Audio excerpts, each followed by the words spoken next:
తొలి ఈ ఎన్నికల్లో ఆంధ్రప్రదేశ్ ఎన్నికల్లో నామినేషన్లు వేసిన తొలి రోజును చూస్తే రిచెస్ట్ అభ్యర్థి వేమిరెడ్డి ప్రశాంతి రెడ్డి అన్నది తేలింది. నెల్లూరు జిల్లా కొవ్వూరు అసెంబ్లీ తెలుగుదేశం పార్టీ అభ్యర్థి వేమిరెడ్డి ప్రశాంత్ రెడ్డి ఆమె భర్త ప్రభాకర్ రెడ్డి ఉమ్మడి ఆస్తులలో 715 కోట్లని అఫిడవిట్లో చూపించారు. ప్రశాంత్ రెడ్డి పేరుతోనే 76.35 కోట్లు, ప్రభాకర్ రెడ్డి పేరిట 639.26 కోట్లు ఉన్నాయి. అప్పులు 197 కోట్లు ఉన్నాయి. ఆమె మీద ఎట్లాంటి కేసులు లేవు. ఇది బ్యాంకు ఖాతాలో 1,17,00,000 ఉంటే షేర్లు బాండ్ల రూపంలో 10.62 కోట్లు ఉన్నాయి.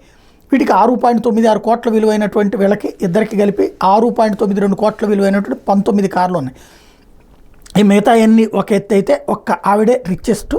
ఆ తర్వాత బుట్టమ్మ ఏదైతే మొన్ననే ఆర్థికంగా ఇబ్బంది పడిందని చెప్పారో ఆ బుట్ట రేణుకకు వచ్చేటప్పటికి ఆమె భర్త శివనీలంకకి పేరిట ఉన్న ఆస్తుల విలువ 161 కోట్లు, చరాస్తులు 142 కోట్లు, స్థిరాస్తులు 18 కోట్లు, టోటల్గా కలిపితే 161 కోట్లు ఉంది.